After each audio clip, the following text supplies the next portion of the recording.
still here. Can you still see him? He's playing possum. He's in the rushes. So he's spying on now.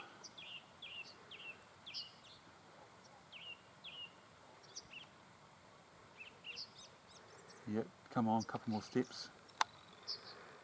My position is not very clear. Okay, if we can just get him. Hey? Step up from behind that bloody knob. Yeah. We'll get him. He'll come right. He's turning around now, going out more to the open. Should be some good shield development on him. Quartering away. No. Come on, baby. Joe's going to be up in the clear in just a moment. Testing the DRT 175 grain 300 Winchester Magnum load, or Winchester Magnum bullet.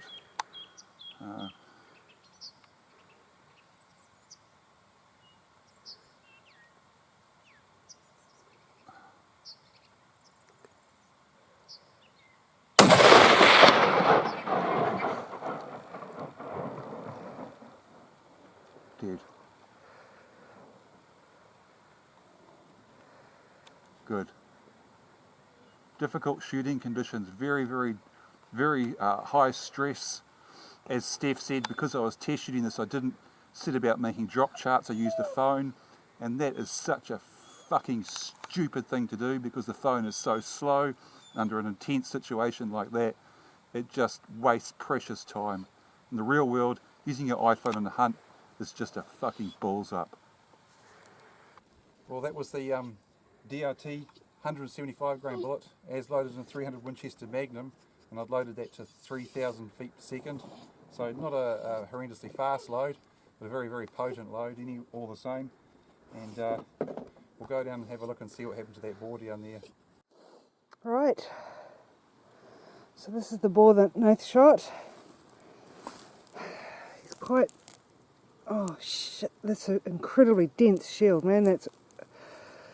He's not actually massive, but he's definitely... Oh, he's very heavy. Oh god. Right. Yeah, keep coming. Right, so here he is.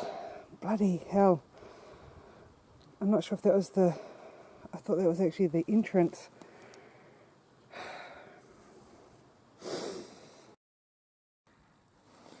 Okay, so we can see where the DRT bullet has entered into the pig, and it's broke these big ribs here, so it's had a really hard job to do, but it's done really well. It's actually destroyed the heart completely, and it's taken out the front of the lungs as well. And then the bullet's exited at the very front of the animal up here, which is very hard to see, but the wound channel through there is the same size as this rear one here, so it's very consistent all the way through. It's not like a big wound on this side and something shallow on the other, indicating what you would call traditionally early bullet blow up. So it's done really well. Okay, so here we can see the actual exit wound through the chest, and it's gone through into the off shoulder. One small fragment has exited at the point of the shoulder where I'm pointing here, so there has been a very small exit. It's less than caliber size, it's just from the remainder of the core, and then throughout this area of the wound we've seen these fragments here like this.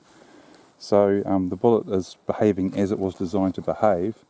However, the penetration is adequate for such a tough animal, so that's really good. One of my concerns was that how would this bullet perform if it was used on a tough animal like this, and so far we're seeing quite good performance, very good performance.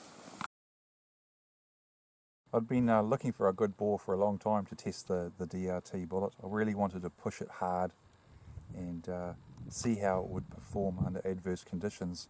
So I wanted a tough animal, but I also wanted magnum velocity because high velocity creates a lot of resistance at the target. So that was really good, and the DRT bullet did perform extremely well. One thing I will mention is that During my time out in the hills and looking over these individual areas, watching and waiting and glassing and moving from spot to spot, my general approach was to get in position fairly early, get the dope for likely areas, and then just wait it out. So I'd worked out where I might anticipate animals, and then I'd worked out, how that would work with the trajectory of the rifle and so forth. But with this particular hunt, things just happened out of the blue, as it often goes with hunting.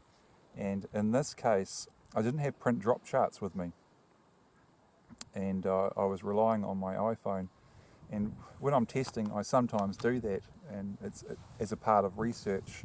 There's a lot of things which aren't ideal when you're researching. Sometimes I'm too busily focused on the camera and trying to make sure that everything's filmed properly. So these are added pressures.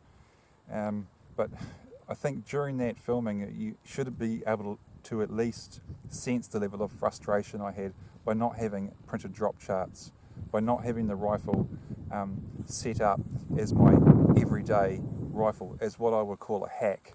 So if you want to be really good at extended range hunting, and that wasn't extended range hunting by any means, but if you really want to be good at that, you really do need to know your rifle. And if you are going to push the ranges out long, I cannot emphasize enough the importance of having print drop charts. So if you want to learn more about that kind of thing, please have a look at my book, The Practical Guide to Long Range Shooting. That will give you some really helpful advice and an insight into successful shooting at extended ranges. And not just at extended ranges, but also shots like that where we're actually shooting into open country, but we're trying to shoot with precision, and just really how to get the most out of your rifle. Actually, that country wasn't that open. No, you had to pick your shots. Yeah, because of the nature of our location, even though we had time in the sense that boar didn't know that we were there, he did keep moving, and of course we had ridges coming down that were obscuring our view, and he kept tucking in behind. We had to keep moving and reacquiring, and it was getting to a range where you had to be careful of what you were doing. Yeah. But I also think that people consider long range hunting that you've got a lot more time on your hands, but sometimes that's not always the case. Even with distance, when animals are blissfully unaware, they're still, you're still confined to the landscape that they're on for time. Yeah, so your eyes need to be on the game and not mucking around here and looking at this, that and the other. Yeah, exactly. So, I mean, we had a little bit of distance, we had breathing space as far as the pig's awareness of us, but there was still a huge amount of pressure. We were losing light, he was on the move. Yeah. And and it was, one good opportunity to get one decent boar with this bullet. Yeah. And we had to make the absolute most of it. Because I know when we first spotted him, we were in a really good position, and he was on a point, and it would have been ideal. And I'm looking at you, and you're like, "Where's my phone? Where?" And I'm rolling my eyes, thinking, "Oh, this is just stupid." And we've talked about this, and we've seen it, and we've gone over it. Oh, there was that guy, and he wasted all of his time with a damn phone. Yeah. And then it was frustrating for me to watch, because from where I was, I'm like, wow, this is the best shot ever. Yeah, you're dead right. Yeah. And I think we went through that 3 times. We had to pick up our gear and move around a little bit further and reacquire. Rearrange and yeah, it was just chaos. Yeah, it's an important lesson. Yeah, very important lesson.